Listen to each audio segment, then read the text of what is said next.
Bismillahirrahmanirrahim. Assalamualaikum warahmatullahi wabarakatuh. Alhamdulillah ketemu lagi dengan Angkop Channel pendidikan dan tutorial.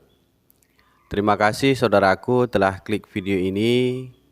Mudah-mudahan video ini dapat memberi manfaat, menambah wawasan kita semua. Buat saudaraku yang baru saja menemukan channel ini, mohon dukungannya, subscribe, like dan share. Terima kasih buat saudaraku yang telah subscribe. Angkop doakan semoga saudaraku senantiasa dalam lindungan Allah Subhanahu wa taala, dimudahkan segala urusan, dilimpahkan rezeki. Amin amin ya rabbal alamin. Baik saudaraku, pada kesempatan kali ini kita akan coba membuat video tanya jawab tentang masalah moderasi beragama, agar saudaraku semua mudah memahami dan menjawab soal-soal moderasi beragama. Baik saudaraku, mari kita mulai materi tanya jawab tentang moderasi beragama. Simak video ini sampai selesai. Apa itu moderasi? Moderasi adalah jalan tengah. Dalam sejumlah forum diskusi kerap terdapat moderator, orang yang menengahi proses diskusi, tidak berpihak kepada siapapun atau pendapat manapun, bersikap adil kepada semua pihak yang terlibat dalam diskusi. Moderasi juga berarti sesuatu yang terbaik, sesuatu yang ada di tengah. Misalnya seperti dua hal yang buruk, contohnya adalah keberanian. Sifat keberanian dianggap baik karena dia berada di antara sifat ceroboh dan sifat takut. Contoh lain, sifat dermawan juga baik karena ia berada di antara sifat boros dan sifat kikir.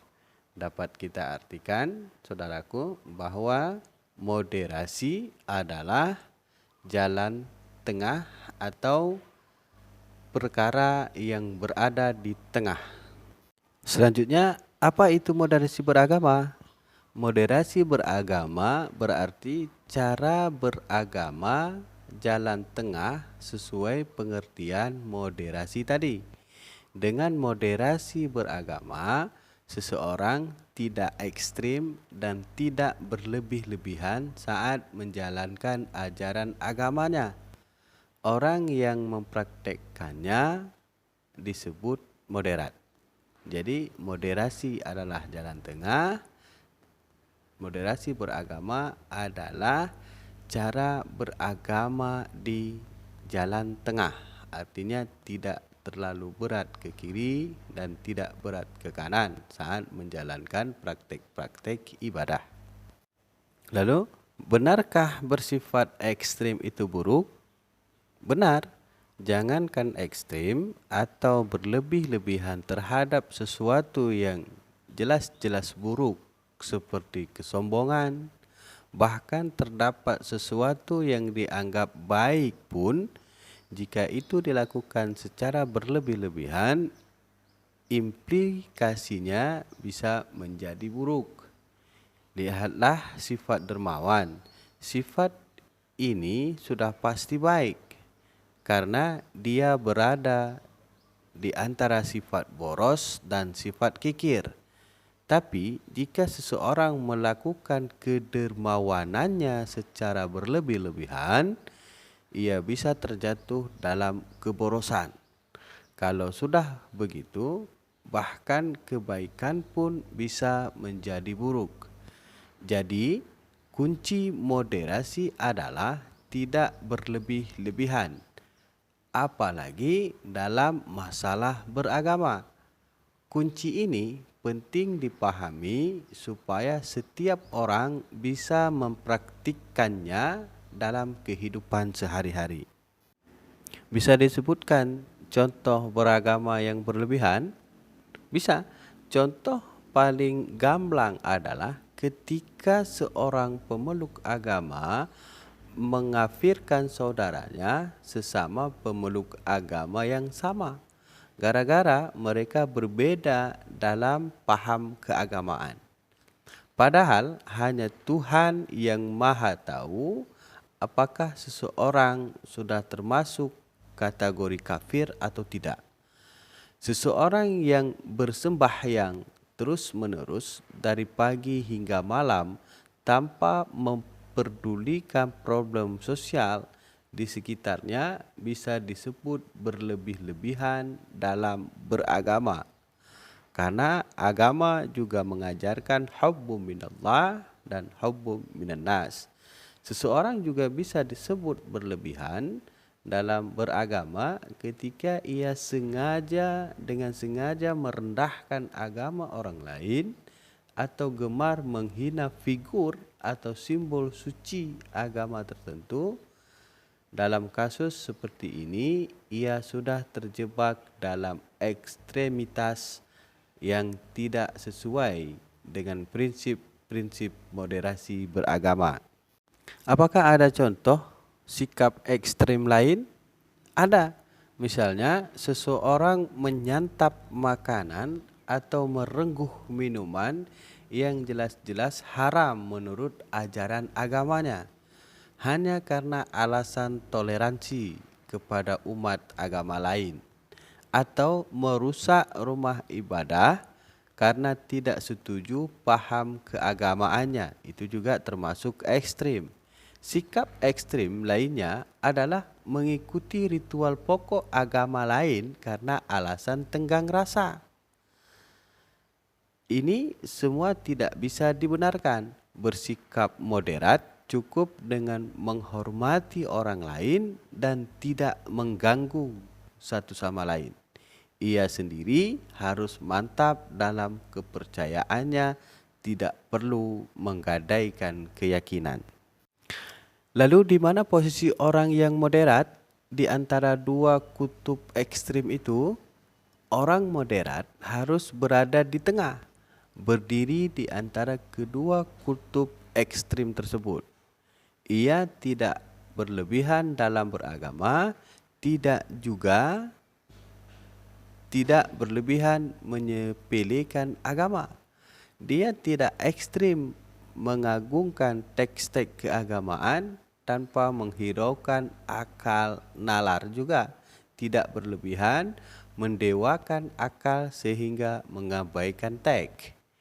Pendek kata, moderasi beragama bertujuan untuk menengahi serta mengajak kedua kutub ekstrim dalam beragama untuk bergerak ke tengah, kembali pada esensi ajaran agama, yaitu memanusiakan manusia. Lalu, apa prinsip beragama yang moderat? Prinsipnya ada dua, adil dan berimbang.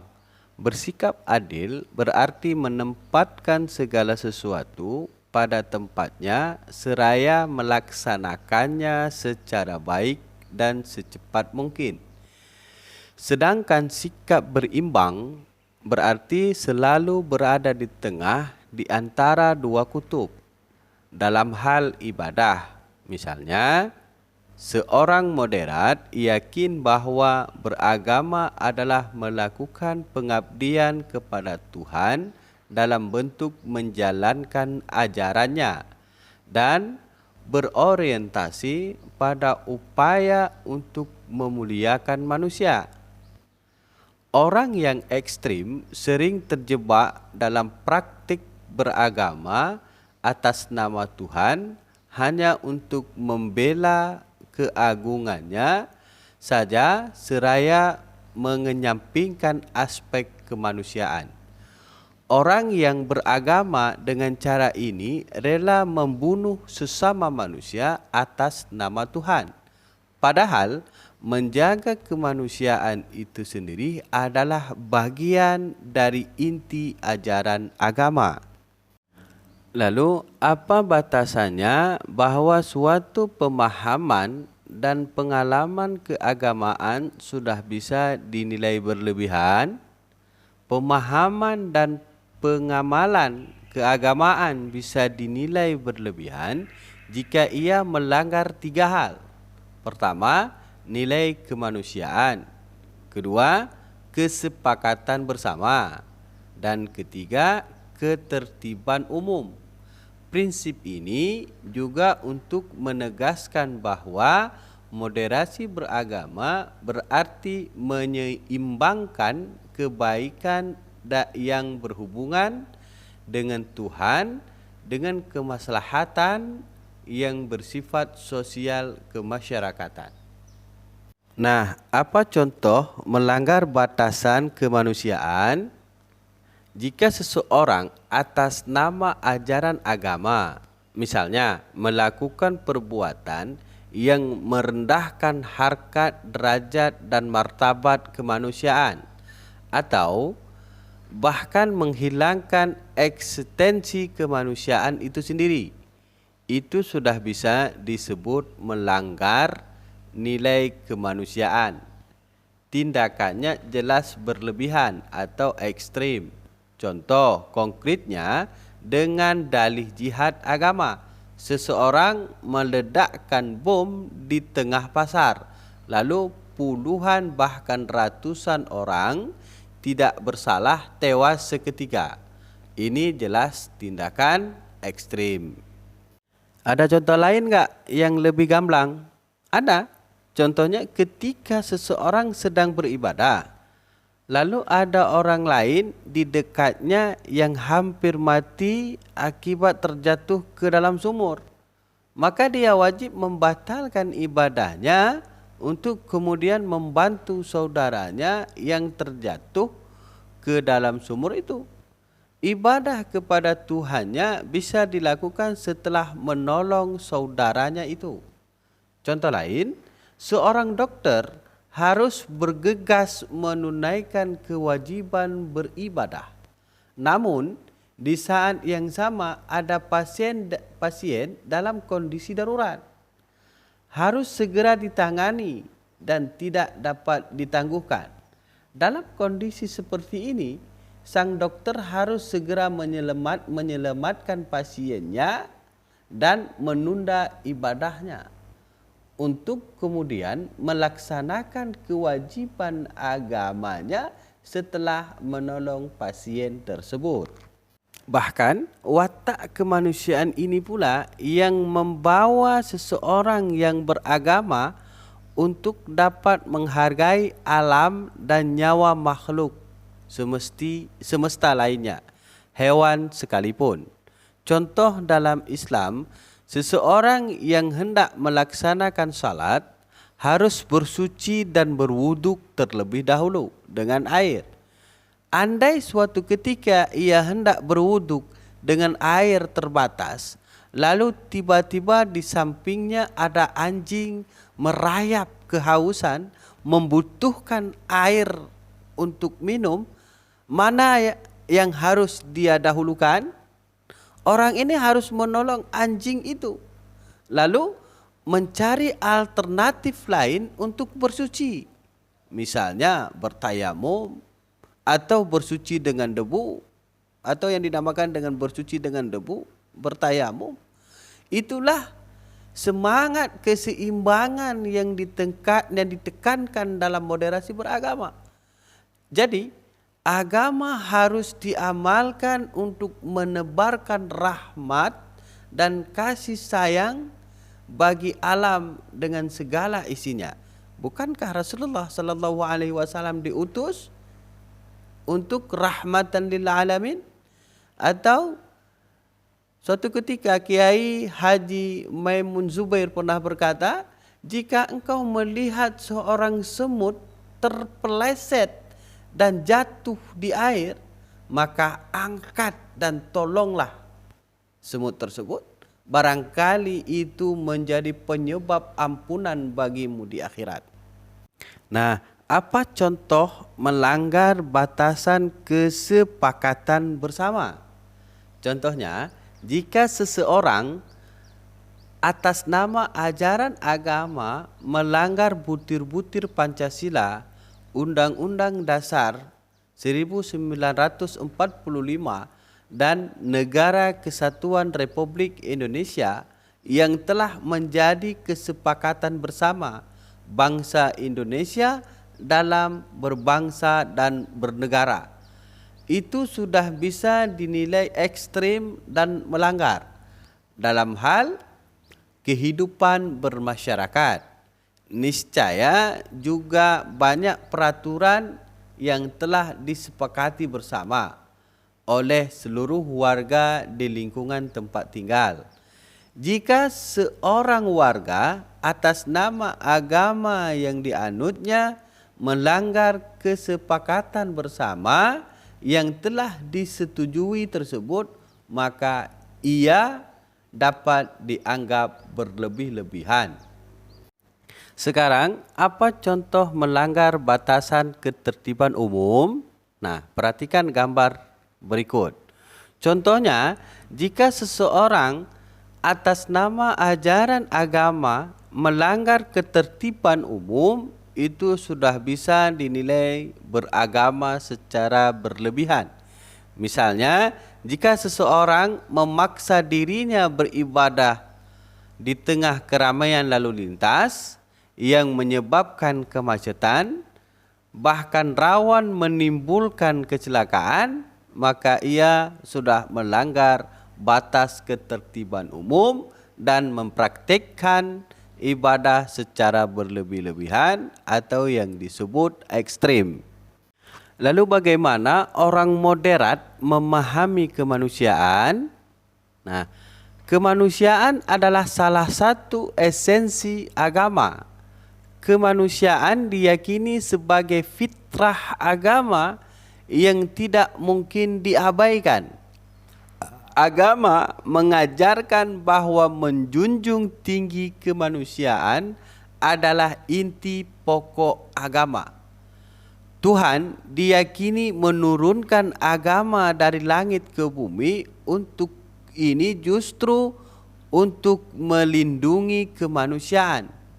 Pendek kata, inti pokok ajaran agama adalah untuk menjaga kemanusiaan, bukan untuk menghancurkan kemanusiaan itu sendiri. Jadi, kalau ada paham ekstrim atas nama agama yang berakibat menghancurkan kemanusiaan, misalnya mengakibatkan terbunuhnya orang tidak bersalah, paham itu jelas bertentangan dengan fitrah agama dan tentu saja tidak bisa dibenarkan. Orang moderat akan memperlakukan mereka yang berbeda agama sebagai saudara sesama manusia dan akan menjadikan orang yang seagama sebagai saudara seiman. Orang moderat akan sangat mempertimbangkan kepentingan kemanusiaan di samping kepentingan keagamaan yang sifatnya subjektif, bahkan dalam situasi tertentu. Kepentingan kemanusiaan mendahului subjektivitas keagamaannya. Lalu, samakah moderasi beragama dengan moderasi agama? Tidak sama. Agama tidak perlu dimoderasi karena agama itu sendiri telah mengajarkan prinsip moderasi, keadilan dan keseimbangan. Jadi, bukan agama yang harus dimoderasi, melainkan cara menganut agama dalam menjalankan agamanya. Itulah yang harus dimoderasikan. Tidak ada agama yang mengajarkan ekstremitas, tapi tidak sedikit orang yang menjalankan agama berubah menjadi ekstrim. Baik saudaraku, selanjutnya apa contoh konkret untuk membedakan agama dan beragama? Misalnya, ajaran agama untuk memuliakan perempuan ajaran ini bersifat pasti dan tidak ada yang memperdebatkan. Itulah ajaran agama. Tapi bagaimana cara memuliakan perempuan menurut agama itu, masing-masing umat beragama melakukan praktik yang berbeda-beda. Itulah yang disebut beragama. Contoh yang mudah terlihat misalnya ada paham dan amalan agama yang ekstrim membatasi aktivitas sosial perempuan, seperti larangan keluar rumah bagi perempuan mesti untuk menuntut ilmu. Namun ada juga paham dan amalan agama yang memberi ruang kebebasan ekstrim bagi perempuan untuk beraktivitas sosial, sehingga menyepelekan tanggung jawab mengurus rumah tangga. Di dalam keduanya itu ada juga paham dan amalan agama yang cenderung moderat dengan memberikan hak-hak kesetaraan gender kepada perempuan, tetapi tetap membatasinya dengan etika dan adat istiadat lokal yang berlaku. Jadi, apakah moderasi beragama sama dengan toleran? Toleran itu adalah hasil yang diakibatkan oleh sikap moderat dalam beragama. Moderasi adalah proses. Toleransi adalah hasilnya. Seseorang yang moderat bisa jadi tidak setuju atas suatu tafsir ajaran agama, tapi dia tidak akan menyalah-nyalahkan orang lain yang berbeda pendapat dengannya. Begitu juga seorang yang moderat niscaya punya keberpihakan atas suatu tafsir agama, tetapi ia tidak akan memaksanya berlaku untuk orang lain. Itulah orang yang toleran dan moderat. Berarti orang yang moderat tidak teguh dalam beragama. Apa itu benar? Tentu saja tidak. Demikian, seorang yang moderat juga harus memiliki pendirian yang teguh dan semangat beragama yang tinggi. Namun, ia harus mampu memilah mana pokok ajaran agama di mana ia harus berpendirian teguh dan mana tafsir ajaran agama di mana ia perlu toleran. Menghormati pendirian orang lain dan tidak menyalah-nyalahkan. Terkait urusan pokok agama, tidak boleh ada kompromi di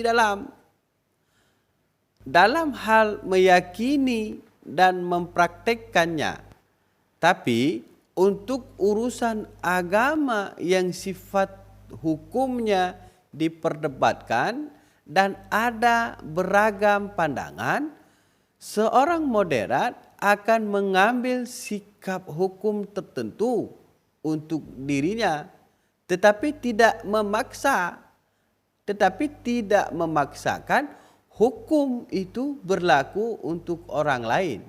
Itulah makna toleran.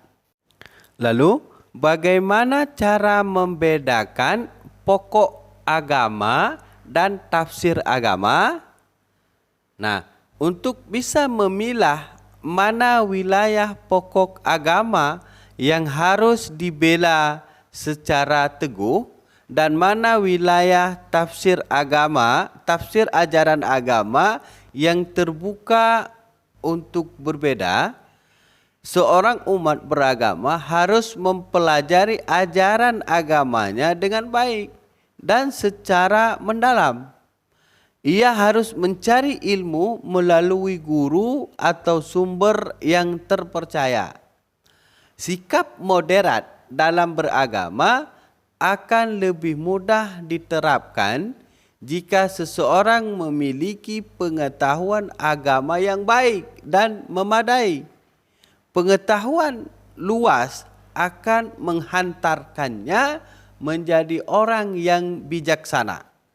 Berpengetahuan itu penting karena untuk dapat berdiri di tengah. Seorang yang moderat perlu tahu tafsir agama yang ada di ujung ekstrem kiri dan ujung ekstrem kanan. Sikap hanya melihat kebenaran atau tafsir agama dan buta terhadap kebenaran tafsir lainnya dapat menjerumuskan seseorang pada sikap ekstrim dan cenderung mengklaim kebenaran menurut versi dirinya saja. Pendek kata, untuk moderat, seseorang perlu berilmu. Baik, selanjutnya apalagi syarat moderat selain berilmu?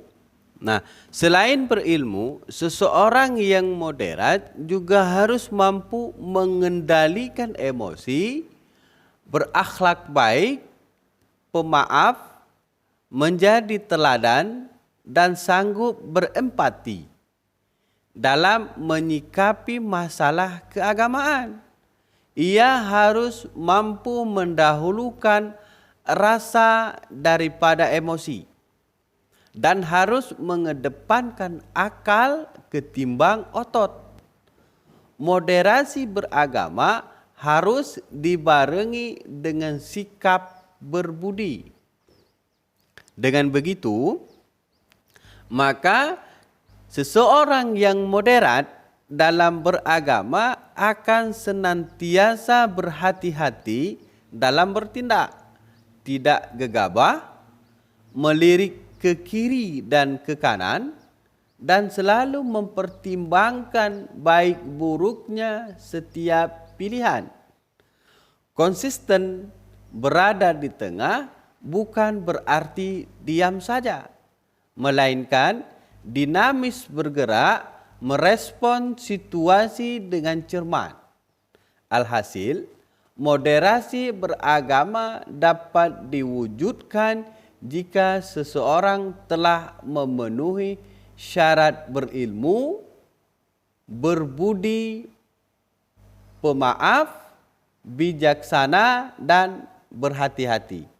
Dalam kata lain, pandai merasa jauh lebih baik daripada merasa pandai. Lalu pertanyaan selanjutnya, mengapa moderasi beragama itu diperlukan?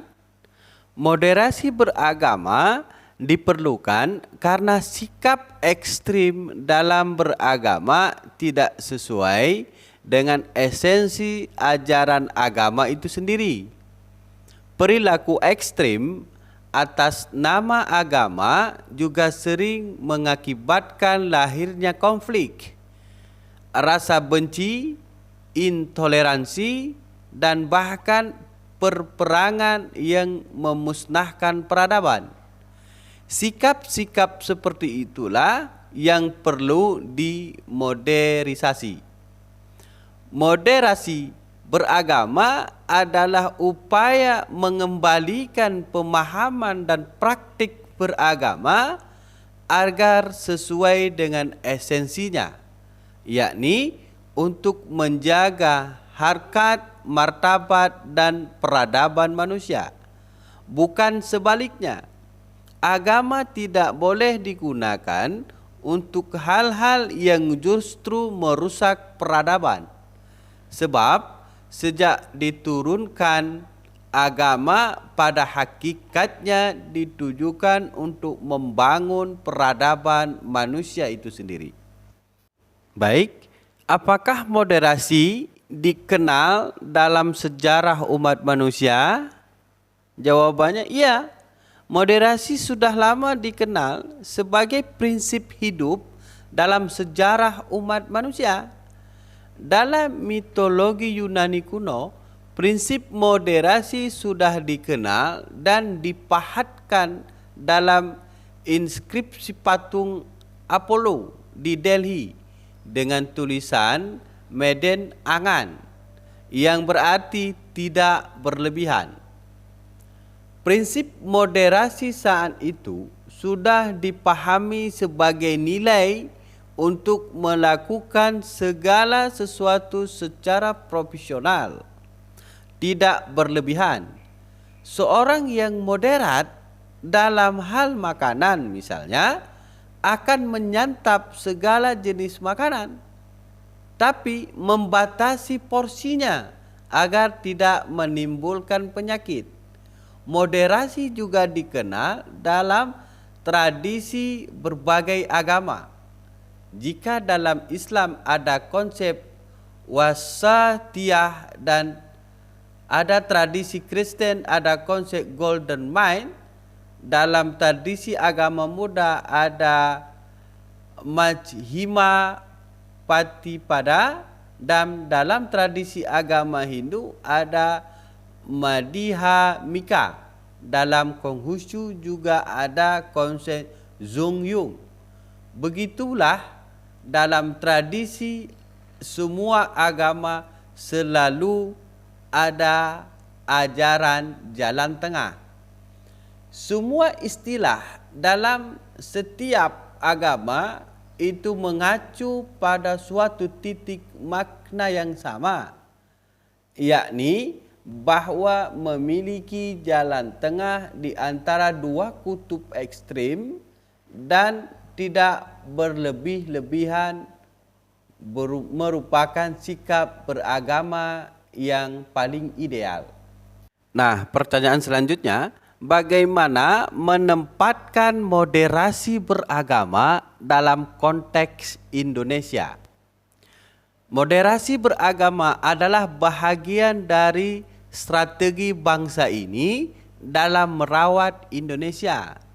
Sebagai bangsa yang sangat beragam, sejak awal para pendiri bangsa sudah berhasil mewariskan suatu bentuk kesepakatan dalam berbangsa dan bernegara, yakni Negara Kesatuan Republik Indonesia yang telah nyata berhasil menyatukan semua kelompok agama, etnis, bahasa dan budaya.